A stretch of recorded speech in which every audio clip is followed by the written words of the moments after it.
الحمد لله رب العالمين والعاقبة للمتقين والصلاة والسلام على سيد الأنبياء والمرسلين سيدنا وحبيبنا وقدوتنا محمد بن عبد الله وعلى آله وصحبه أجمعين أما بعد.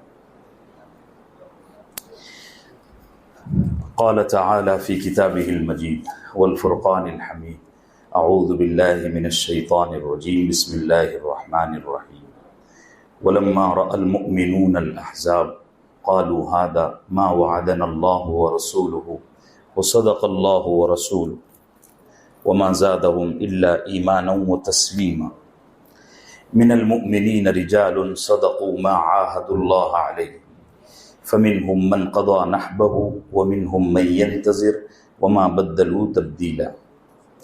صدق اللہ العظیم. معزز حاضرین گرامی قدر، اللہ کا فضل و احسان ہے کہ سیرت نبوی علی صاحبہا الف تحیۃ و سلام کے سننے سنانے کے لیے ہم اور آپ یہاں جمع ہیں. اللہ اس موسم بہار کو حیات جاودانی بخشے اور قبولیت عطا فرمائے. گزشتہ کل غزوہ احزاب کا ذکر شروع کیا گیا تھا اور یہ کل اور پرسوں 2 دن جاری رہے گا. میں نے بڑے اختصار کے ساتھ اس کو سمیٹنے کی کوشش کی. دیکھیں ہم کہاں تک جا سکتے ہیں. ہم یہاں گزشتہ کل پہنچ گئے تھے کہ مشرکین مکہ اور اس کے ساتھ بنو غطفان اور بنو سلیم اور مدینے سے نکالے ہوئے یہودی اتحاد کر کے اب مدینہ منورہ پر حملہ کر رہے ہیں. اور پورا لشکر کتنا ہے بولو؟ 10,000 یا 11,500. یہ لشکر اتنا بڑا ہے اور یہ اتنا جرار لشکر ہے کہ مدینہ منورہ کی کل آبادی ملا کر بھی اتنے لوگ نہیں بنتے. یعنی مرد اور عورت اور بچے اور بوڑھے سب ملا کر تو مقابلہ ناممکن ہے. رسول اللہ صلی اللہ علیہ وسلم نے صحابہ سے مشورہ کیا کہ کیا کیا جائے. حضرت سیدنا سلمان الفارسی رضی اللہ عنہ کی رائے سامنے آئی. آپ نے بخوشی اس کو قبول کیا اور اس پر عمل کرنا شروع ہو گئے. میں نے گزشتہ کل کچھ معجزات بھی بتائے کہ خندق کی کھدائی کے دوران سرکار دو عالم صلی اللہ علیہ وسلم کے کچھ معجزے ظاہر ہوئے. معجزے مطلب میراکل. سرکار دو عالم صلی اللہ علیہ وسلم اور صحابہ اس کھدائی میں لگے ہوئے تھے اور یہ مدینہ منورہ کے چاروں طرف کھدائی ہونی تھی. تو چند صحابہ سرکار کے پاس آئے. آ کر کہنے لگے یا رسول اللہ فلاں جگہ ایسی ہے کہ وہاں ایک بڑی چٹان ہے. ہم وہاں کدال اور دیگر اوزار چلا رہے ہیں تو وہ چلنے کے بجائے اس پر سے پھسل رہے ہیں, کھدائی نہیں ہو رہی. تو آپ نے فرمایا کوشش کرو. صحابہ نے کہا ہر کوشش ہو گئی, اب کیا کیا جائے. اچھا وہ جو چٹان تھی وہ بالکل اوپر تھی, یعنی کوئی ایک فرلانگ لگا کے اس پر سے آ سکتا تھا, تو بڑا خطرہ تھا. تو رسول اللہ صلی اللہ علیہ وسلم خود تیار ہوئے اور وہاں گئے. آپ نے اپنے ہاتھوں میں کدال لی اور ایک اوپر کر کے چلایا تو اس کا ایک ذرہ اوپر اڑا, یعنی اس چٹان کا ایک بڑا حصہ ٹوٹ کر اوپر گرا اور اس میں سے چمک نکلی بجلی کی طرح. تو رسول اللہ صلی اللہ علیہ وسلم نے آسمان کی طرف دیکھا, فرمایا مجھے اس چمک کے ذریعے شام کی یعنی سیریا کی چابیاں دی گئی ہیں. اب پیٹ میں کھانے کو نہیں ہے اور جب ہاتھ اٹھاتے ہیں تو صورتحال یہ بنتی ہے کہ پیٹ پر بندھے ہوئے 2 پتھر نظر آتے ہیں. تو اس کا منافقین نے بڑا مذاق اڑایا کہ دیکھو جی ان کو کھانے کو نہیں ہے, 4-4 5-5 دن کے فاقے ہو رہے ہیں اور یہ ملک شام کی بات کر رہے ہیں. اس زمانے میں ملک شام ایسا ہی تھا جیسے ہمارے یہاں ابھی چین ہے. وہ عالمی منڈی تھی, بزنس کا مرکز تھا. پھر سرکار نے کدال چلائی تو اور ایک حصہ اس کا ٹوٹ کر اڑا اور وہاں سے بجلی نکلی, چمک نکلی. سرکار دو عالم صلی اللہ علیہ وسلم نے فرمایا مجھے اس چمک کے ذریعے فارس یعنی پرشین امپائر جو اس زمانے میں روس کی طرح تھا، ابھی رشیا جو ہے اتنا بڑا سپر پاور، اس کی چابیاں دی گئی ہیں۔ پھر سرکار نے اور کدال اٹھائی اور مارا تو اس میں سے چمک نکلی۔ سرکار دو عالم صلی اللہ علیہ وسلم نے فرمایا مجھے اس چمک میں مدائن اس زمانے میں ایسا تھا جیسے آج یہ فرانس اور پیرس ہے، اس زمانے میں مدائن تھا، جس کا قرآن میں بھی ذکر ہے، حضرت شعیب علیہ السلام کا وطن ہے۔ تو آپ نے فرمایا مجھے مدائن کے سفید محلات نظر آئے، اور ایک وقت آئے گا کہ میرے انہی فقیروں کی جماعت وہاں حکومت کرے گی۔ تو اس کے 3 ٹکڑے ہوئے، ایک آخری ٹکڑا بچا تھا، تو سرکار دو عالم صلی اللہ علیہ وسلم نے پھر کدال چلائی، اب وہ اور ٹوٹا اور ریزہ ریزہ ہو گیا، اس میں سے بڑی بھاری چنگاری اور بجلی کی طرح چمک نکلی۔ آپ نے فرمایا اب تو میرے سامنے یمن، یہ جو یمن اب ختم ہو گیا ہے تقریباً، پہلے وہ ایک تہذیب تھی، ایک ملک تھا، آپ نے فرمایا میرے سامنے یمن کے دروازے کھول دیے گئے اور میری امت اس میں داخل ہو رہی ہے۔ یہ 4 بشارتیں سرکار دو عالم صلی اللہ علیہ وسلم نے سنائی اور صحابہ کو پھر آگے بڑھنے کو حکم دیا۔ یہ آپ دیکھیے سیرت نگاروں نے اس کو اس طرح بیان کیا ہے کہ مدینہ منورہ کے چاروں طرف سے یہ خندق کھودی گئی، اور خندق کی گہرائی 2.5 یا 2.25 میٹر تھی گہرائی، یعنی گہرائی کو کیا کہیں گے، ڈیپ اس کی 2.5 میٹر یا 2.25 میٹر، تو 2.5 میٹر اور کسی جگہ 2.25 میٹر یا پوری 2.25 میٹر یا 2.5 میٹر، وہ گہری اتنی تھی، اور پوری خندق کا رقبہ یعنی چاروں طرف سے جو اس کا سائز تھا وہ 5 کلومیٹر بنتا تھا۔ 1000 صحابہ نے 5 کلومیٹر کی خندق سخت چلچلاتی مدینے کی سردی میں صرف 20 دن میں کھودی، صرف 20 دن میں، جبکہ اوزاروں کی کمی، کھانے پینے کو کچھ نہیں، سب میں سنا چکا ہوں۔ اللہ ان کو جزائے خیر عطا فرمائے۔ اور ان لوگوں کو ذرا سی شرم آنی چاہیے جو آج صحابہ پر انگلیاں اٹھاتے ہیں ذاتی غلطیوں کی وجہ سے۔ اللہ ایسے لوگوں کو سمجھ دے، بس دعا کیا کریں۔ یہ 20 دن میں یہ کھدائی پوری ہو گئی۔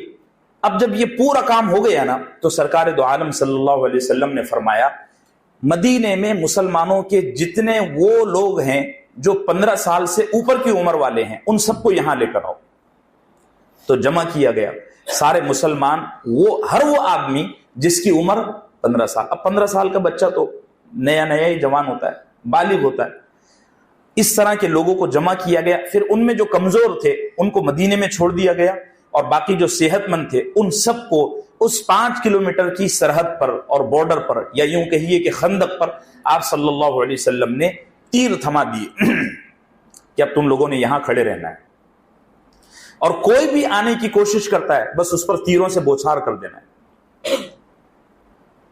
ادھر سے مدینہ منورہ میں یہ صورتحال تھی کہ آپ نے اپنے پیچھے تقریباً بے شمار مرد، بچے اور کئی عورتیں، ان کو آپ صلی اللہ علیہ وسلم نے مدینہ منورہ میں جو بڑے بڑے قلعے تھے، اسی طریقے سے جو گھڑیاں تھیں، گھڑیاں یہ لفظ انگلش میں پتہ نہیں کیا کہیں گے، رہائش کے لیے، ٹھنڈک کے لیے ایک جگہ بنائی جاتی تھی جو چٹان کو کھود کر اس کے اندر رہائش بنائی جاتی تھی۔ گھڑیاں، آپ اس کو گوگل پر سرچ کیجئے تو آپ کو فوٹو دکھے گا تو سمجھ میں آئے گا۔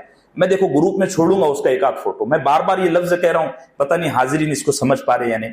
گھڑی اس زمانے میں رہائش کے لیے، رہنے کے لیے ایک گھر کی طرح بنایا جاتا تھا۔ بہرحال آپ نے خواتین اور بچوں کو گھڑیوں میں، قلعوں میں بند فرما دیا، اور سیدنا عبداللہ ابن ام مکتوم رضی اللہ عنہ کو مدینہ منورہ کا امیر بنا دیا، اور آپ 3000 صحابہ جن میں بچے بھی ہیں، کم عمر بچے، 15 سال، نئے بالغ، ان سب کو ساتھ لیا اور خندق کے پاس تشریف لا لی۔ اور اب انتظار ہو رہا ہے مشرکین کا۔ یہ 20 دن کے بعد، یعنی اس کھدائی کے پورے معاملے کے بعد، اب مشرکین کا لشکر آیا۔ تو یہ تو 10,000 یا 11,500 کے قریب لشکر تھا۔ اب میں مشرکین کی آپ کو تھوڑی سی حالت بتا دوں تاکہ آپ کو سمجھنے میں آسانی رہے۔ مشرکین مکہ جب مکہ مکرمہ سے چلے تھے تو ان کو یہ تھا کہ ہماری کوانٹٹی اتنی زیادہ ہے اور ہم تعداد میں اتنے زیادہ ہیں کہ ہم کو لڑنا بھی نہیں پڑے گا، بس ہم مدینے میں داخل ہوں گے، لوٹ مار کریں گے، اپنے گھوڑوں کے ٹاپوؤں سے مدینے کی عورتوں، بچوں اور محمد اور اس کے ساتھیوں کو نعوذ باللہ کچل کے رکھ دیں گے، ہم کو لڑنا بھی نہیں پڑے گا۔ اور حقیقت یہی تھی کہ وہ اتنی بڑی تعداد میں آئے تھے کہ ان کو لڑنا نہیں پڑتا تھا، اور یہ بات طے تھی کہ اگر ان کو لڑنا نہ پڑتا تو پھر ان کو کھانے پینے کی بھی سامان کی زیادہ ضرورت نہیں۔ آدمی کھانے پینے کا سامان اس وقت ساتھ میں لے جاتا ہے جب کہیں ٹھہر نہ ہو، ان کو تو ٹھہرنا نہیں تھا، یہ تھا کہ بس مدینہ جائیں گے، پورے شہر کو رون دیں گے اور واپس آ جائیں گے۔ لیکن جب یہ 10-11 ہزار کا لشکر مدینہ پہنچا اور جب انہوں نے دیکھا کہ ایک خوفناک خندق کھودی ہوئی ہے، نہ ادھر کا آدمی ادھر آ سکتا ہے نہ ادھر کا آدمی ادھر جا سکتا ہے، تو یہ دیکھتے ہی رہ گئے۔ اور مشرکین مکہ، بنو غطفان کے بڑے بڑے بہادر، بنو سلیم کے بڑے بڑے شہسوار، یہ سر پیٹتے رہ گئے کہ یہ کیا، کیونکہ بقول خود ان کے مشرکین کے لشکر کے جنہوں نے بعد میں ایمان قبول کیا، یہ خود کہتے ہیں کہ ہم جب مدینے کی سرحد پر پہنچے اور ہم نے خندق دیکھی تو ہم بڑے حیران ہوئے۔ پہلے تو ہم یہ سمجھے کہ یہ شاید کوئی اتفاقی چیز ہے، پھر ہم نے پورا چکر لگایا تو دیکھا کہ باقاعدہ یہ ایک پری پلانڈ طریقے سے بڑے منظم انداز میں محمد صلی اللہ علیہ وسلم نے اور ان کے ساتھیوں نے کیا ہے، اور اس ترتیب سے جنگ لڑنے کے معاملے میں پورا عرب بے خبر تھا۔ بھئی یہ چیز تو حضرت سلمان فارسی نے پرشین امپائر سے لائی تھی نا مدینہ منورہ میں، اور پورے عرب میں اس کا رواج نہیں تھا، وہ تو آمنے سامنے لڑنے والے لوگ تھے۔ اب ان میں بڑی بے چینی ہو گئی کہ کیا کیا جائے۔ 2-4 دفعہ انہوں نے کوشش بھی کی کہ وہ جو کھائی ہے، وہ جو خندق ہے، اس کو پار کیا جائے، لیکن یہ آسان کام نہیں تھا۔ کوئی قریب بھی جاتا تھا نا تو 100 200 صحابہ اس پر بری طرح تیر برساتے تھے، اور وہ ایسا منظر بنتا تھا کہ وہ پار کرنے کے لیے یا حملہ کرنے کے لیے کوئی سوچ بھی نہیں سکتا تھا۔ بڑی تیزی کے ساتھ صحابہ تیر برساتے تھے اور چاروں طرف صحابہ لگے ہوئے تھے کام پر۔ لیکن 3 بندے ایسے تھے جنہوں نے اتنے خوفناک معاملے میں بھی گھوڑے کو ایڑ لگائی۔ آپ سوچئے ذرا کیا بہادر رہتے ہوں گے۔ اب تو جنگ ٹیکنالوجی کی ہو گئی ہے، وہ جو مردانہ کھیل تھا وہ تو ختم ہی ہو گیا۔ 3 بندے ایسے تھے جنہوں نے اتنی بڑی کھائی کو پار کیا گھوڑے کی جست کے ذریعے، یعنی گھوڑے نے ایسی جمپ لگایا کہ اتنی بڑی کھائی ایک فلانگ میں پار ہوئی۔ ایک شخص تھا اس میں عمرو ابن عبد ود، یہ بہت کھوسٹ آدمی تھا، اور مورخین نے اس کے بارے میں لکھا ہے کہ یہ 100 جنگیں لڑ چکا تھا۔ کتنی؟ 100 جنگیں۔ عمرو ابن عبد ود۔ اور دوسرا تھا اکرمہ ابن ابی جہل، اکرمہ ابن ابی جہل دوسرا۔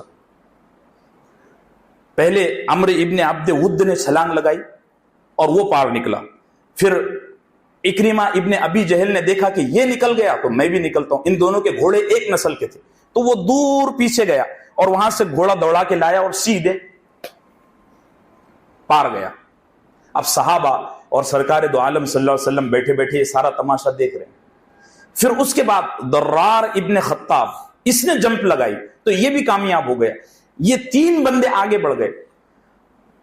ایک تو ان کا یہ کارنامہ اتنا حیران کن تھا کہ جس کو پورا لشکر صحابہ کا اور رسول اللہ صلی اللہ علیہ وسلم بذات خود دیکھ کر حیران تھے کہ انہوں نے اتنی بڑی کھائی کو عبور کر لیا، اب مسئلہ ہے آگے کا۔ اور عمرو ابن عبد ود اتنا بہادر آدمی تھا کہ میں ایک بات کہہ کر آگے بڑھتا ہوں، ہمارے پاس اتنا وقت نہیں ہے۔ عمرو ابن عبد ود نے جب وہ کھائی پار کیا نا تو اپنے گھوڑے پر سوار ہوا، کھڑا ہو گیا اور اعلان کیا، ہے کوئی؟ میں 100 جنگیں لڑ چکا ہوں، اگر کسی کو بلا وجہ مرنا ہو تو میرے بیچ میں آ جائے۔ تو سیدنا علی ابن ابی طالب سب کہہ دو رضی اللہ عنہ، دامن جھٹک کر ایسے کھڑے ہوئے۔ تو سرکار دو عالم صلی اللہ علیہ وسلم نے فرمایا، علی علی علی بیٹھو بیٹھو، یہ مذاق نہیں ہے، امر ہے امر۔ کیا فرمایا؟ یہ مذاق نہیں ہے، امر ہے امر، تم اس کو جانتے ہو؟ تو سیدنا علی بیٹھ گئے، آقا کا حکم تھا۔ پھر اس نے للکارا کہ ہے تم میں کوئی بہادر، قریش میں، اوس میں، خزرج میں، فلاں میں، فلاں میں، فلاں میں کوئی ہے؟ تو پھر سیدنا علی اٹھے نہیں, آقا سے اجازت مانگی, یا رسول اللہ مجھے اجازت دو, میں ابھی اس کا پلڑا گرا کر آتا ہوں. تو آقا نے فرمایا نہیں, یہ امر ہے, مذاق نہیں ہے, بیٹھو بیٹھو بیٹھو. پھر تیسری دفعہ رسول اللہ صلی اللہ علیہ وسلم سے سیدنا علی نے اجازت مانگی, یا رسول اللہ اب اجازت دو, اب بہت ہو گیا. وہ بار بار للکار رہا ہے. تو رسول اللہ صلی اللہ علیہ وسلم نے ایسا پیٹھ پر ہاتھ پھیرا سیدنا علی کے, سب کہہ دو رضی اللہ, اور فرمایا جاؤ تم کو اللہ کامیاب کرے, افلحک اللہ. سیدنا علی گئے تو وہ تو گھوڑے پر سوار تھا عمر, اور سوار میں بھی وہ کھڑا تھا. نیچے سیدنا علی کھڑے تھے, اور آپ سب کو پتا ہے سیدنا علی کا قد بھی تھوڑا پستہ تھا, چھوٹا قد تھا. تو سیدنا علی اس کے گھوڑے کے پیٹ تک ہی آتے تھے, اور وہ للکار للکار کے کہہ رہا ہے. تو اس نے نیچے دیکھا, اچھا قریش میں سے ہو, مجھے نہیں جانتے, میں اتنی جنگیں لڑ چکا ہوں اور کبھی جنگ کے دوران میرے بدن کو خراش نہیں آئی, میں ایسا تلوار باز ہوں. تو سیدنا علی نے اس کا منہ دیکھا, کچھ کہا نہیں. اس کو ایسا پھنسایا کہ وہ گھوڑے سے نیچے اترنے پر مجبور ہو گیا. اگر وہ گھوڑے پر ہوتا تو مسئلے کھڑے ہوتے. ویسے یہ بھی شیر خدا تھے, تو گھوڑے پر سوار ہے تو ہم بھی تھوڑی پیدل ہیں. سیدنا علی رضی اللہ عنہ نے پہلے اس سے گھوڑے پر ہی لڑا, وہ گھوڑے پر بیٹھا ہوا ہے اور سیدنا علی نیچے سے لڑ رہے ہیں. صحابہ جو خیموں میں بیٹھے ہوئے تھے وہ کہہ رہے تھے علی کا اور عمرو کا مقابلہ اتنا شدید تھا کہ دونوں کی تلواروں کی سائیں سائیں میں ہمارے کان سن ہو گئے تھے. یعنی جیسے مسلسل یہ اتنے سارے فین چالو کر دو نا تو ان کی چلنے کی سائیں سائیں آواز ہوتی, ایسے ان کی ڈھال کی, کبھی وہ وار کر رہا ہے تو سیدنا علی ڈھال لا رہے ہیں بیچ میں, پھر یہ وار کر رہے ہیں تو وہ ڈھال لا رہا ہے بیچ میں. سیدنا علی نے دیکھا کہ اس کو اس طرح قابو میں نہیں کیا جا سکتا, اور یہ کافی دیر تک چلتا رہا. تو حضرت سیدنا علی بن ابی طالب رضی اللہ عنہ نے ایک ایسا جملہ کسا کہ اس کو طیش آ گیا, وہ بے قابو ہو گیا. کچھ ایسی بات تھی کہ تو کیا اور تیری اوقات کیا, ایسا کچھ کہا ہوگا. تو وہ اس قدر بے قابو ہو گیا کہ اپنے گھوڑے سے نیچے اترا, خود اپنے ہاتھ سے اپنے گھوڑے کے پیر کاٹ دیے اور پیشانی پر وار کیا تو گھوڑا وہیں دھڑم سے مر گیا. پھر کہنے لگا اب پیدل پیدل مقابلہ, برابری کی بات. اب سیدنا علی ہیں اور عمرو ہے, سن سن سن سن سن سن سن تلواریں چل رہی ہے. اچانک صحابہ نے دیکھا کہ عمرو کے دو یہاں تلوار لگی, اور تلوار لگی نا تو یہاں تک آئی. مولا علی سب کہہ دو رضی اللہ رضی اللہ. یہاں تلوار چلی تو یہ پورا بیچ میں سے سر پھٹ گیا, اور یہاں تک وہ تلوار آئی.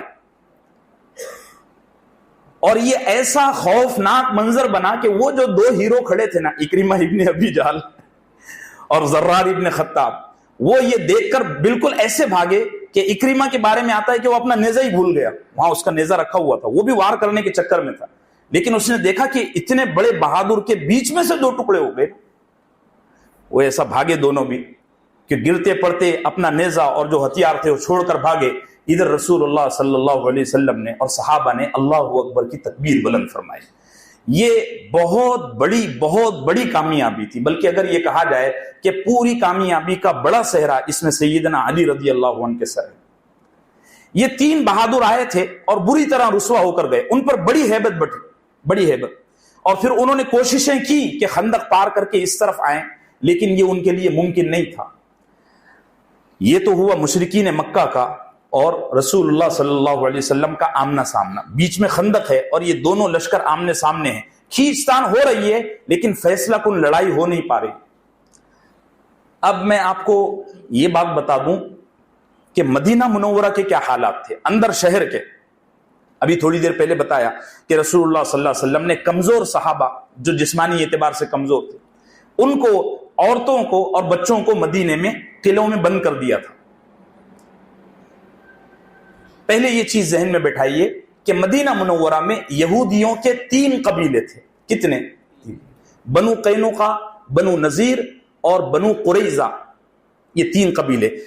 ہم نے پچھلے سال سنا کہ بنو قینقاع کو بغاوت کے جرم میں رسول اللہ صلی اللہ علیہ وسلم نے مدینے سے بھگا دیا تھا. کل سنا کہ بنو نذیر کو بھی اسی جرم میں بھگا دیا گیا. اب صرف ایک قبیلہ بچا تھا, بنو قریظہ. رات کے وقت بنو نذیر کا سردار جو مشرکین کے ساتھ آیا تھا, کسی طرح کوشش کر کے خندق پار کر کے تنے تنہا بنو قریظہ کے سردار کعب ابن اسد قرظی کے گھر پر گیا.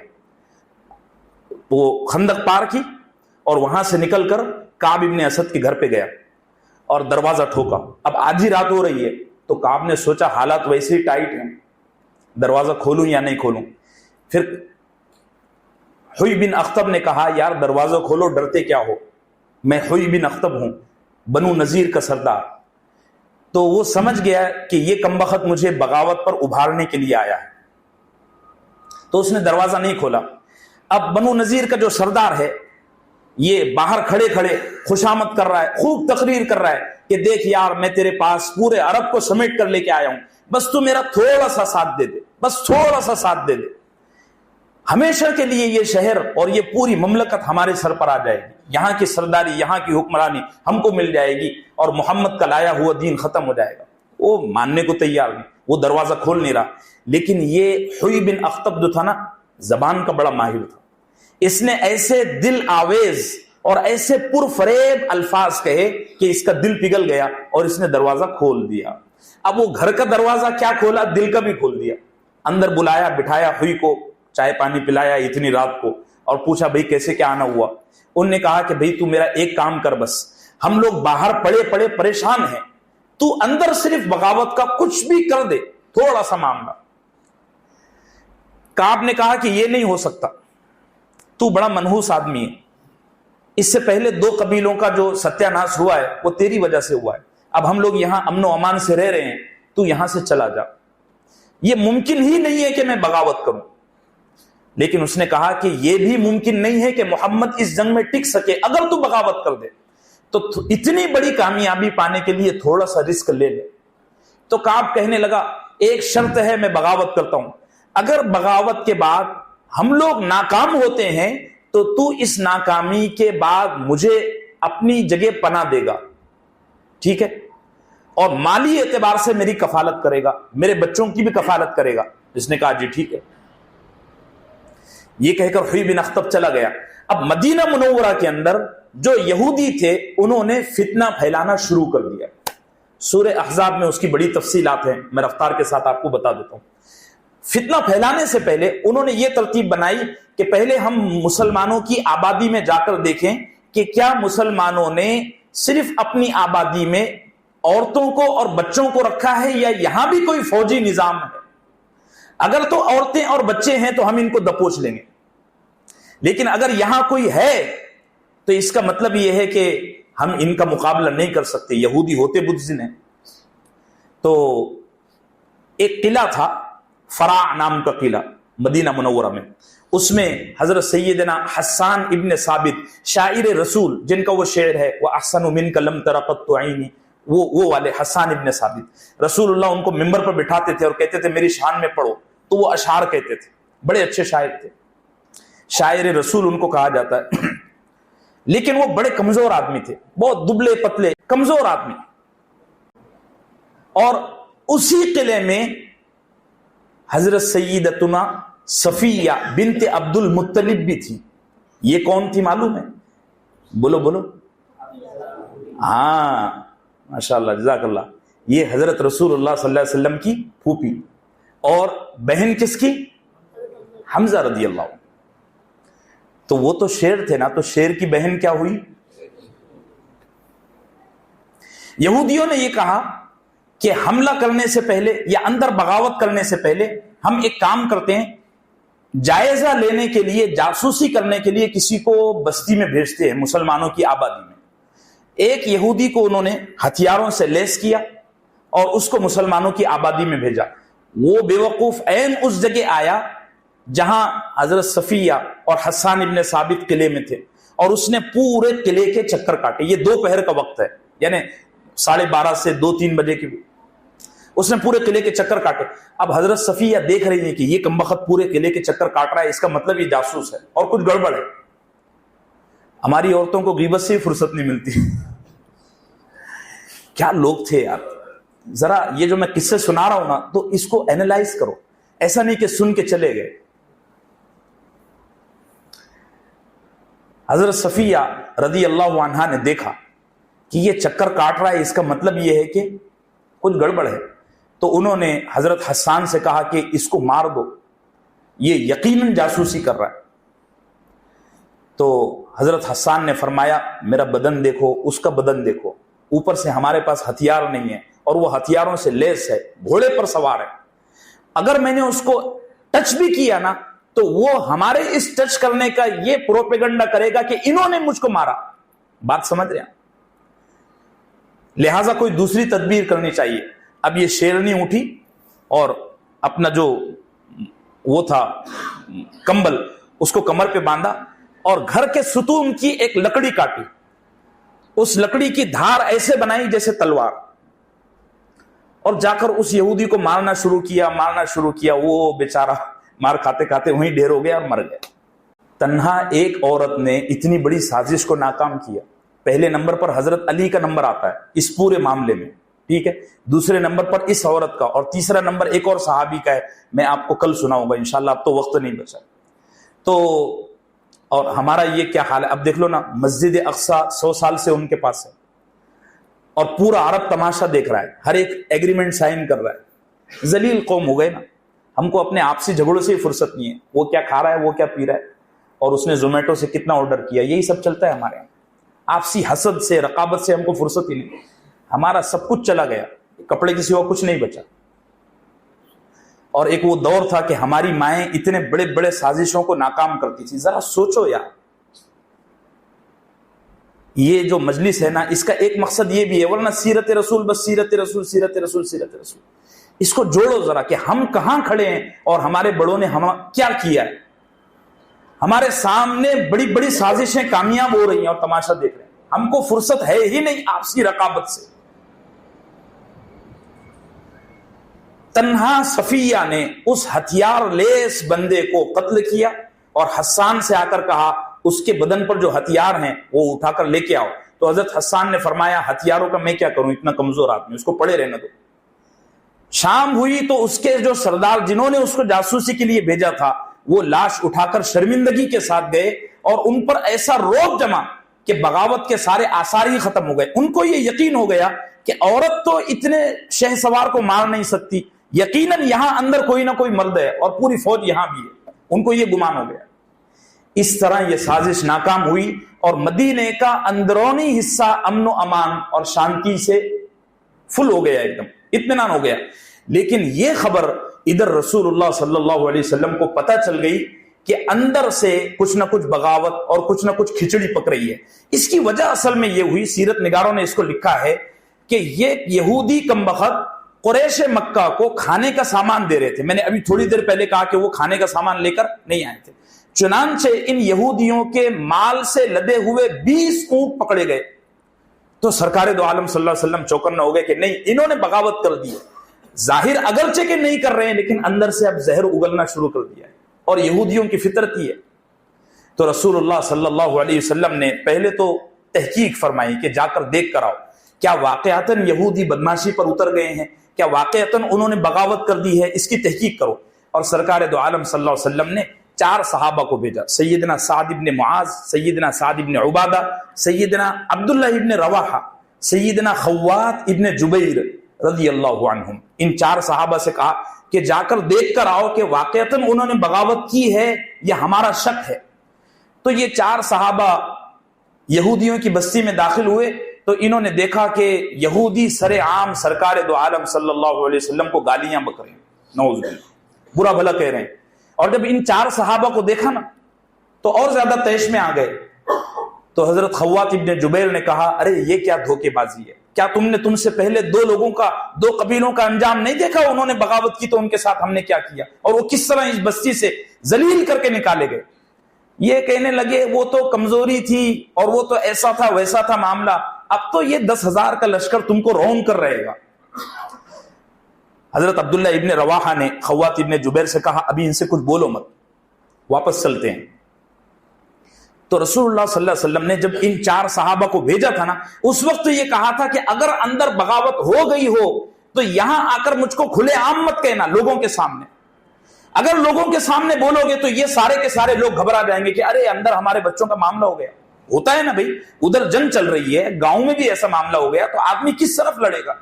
رسول اللہ نے فرمایا تھا کہ اگر اندر بغاوت ہو گئی ہو تو مجھے آ کر اشارے میں کہنا، وضاحت سے مت کہنا۔ کیا سرکار کو اللہ نے حکمت دی تھی. اب وہ 4 صحابہ ادھر سے واپس آئے تو سرکار دو عالم صلی اللہ علیہ وسلم نے ان کے چہروں کو دیکھا. ان میں سے ایک نے کہا یا رسول اللہ عضل وقارا، عضل وقارا. عضل اور قارا یہ وہ کمینے قبیلے تھے جنہوں نے ابھی 40 صحابہ کو دھوکے سے قتل کیا تھا، شہید کیا تھا. ان کا نام لے کر صحابہ نے سگنل دیا کہ اندر واقعتاً بغاوت ہو گئی ہے.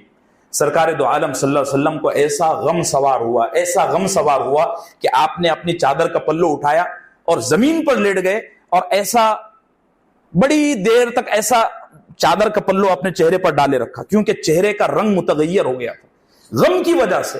اور سرکار دو عالم صلی اللہ علیہ وسلم پر جب غم طاری ہوتا تھا نا تو یہ یہاں کی رگیں یہاں کی رگیں اس قدر پھول جاتی تھی، ایسا لگتا تھا اب یہ پھٹ جائے گی، اور وہ نورانی منظر بنتا تھا، جلالی منظر بنتا تھا. لیکن اتنا چھپانے کے باوجود بھی غم تو غم ہے. صحابہ تو رسول اللہ صلی اللہ علیہ وسلم کی ہر چیز سے واقف ہو گئے تھے نا. اب سرکار نے اپنے چہرے پر پردہ ڈالا ہوا ہے اور صحابہ بار بار آ رہے ہیں، دیکھ رہے ہیں کہ یہ زمین پر کیوں لیٹ گئے، چہرے سے یہ رومال اور یہ چہرے سے چادر کیوں نہیں ہٹاتے. اسی غم کی حالت میں صحابہ بڑے پریشان تھے اور کسی نے پوچھا کہ یا رسول اللہ کیا حرج ہے، آپ بتائیں تو ہم بھی کوئی فیصلہ لیں، آگے انشاءاللہ آئندہ کل. صلی اللہ وسلم.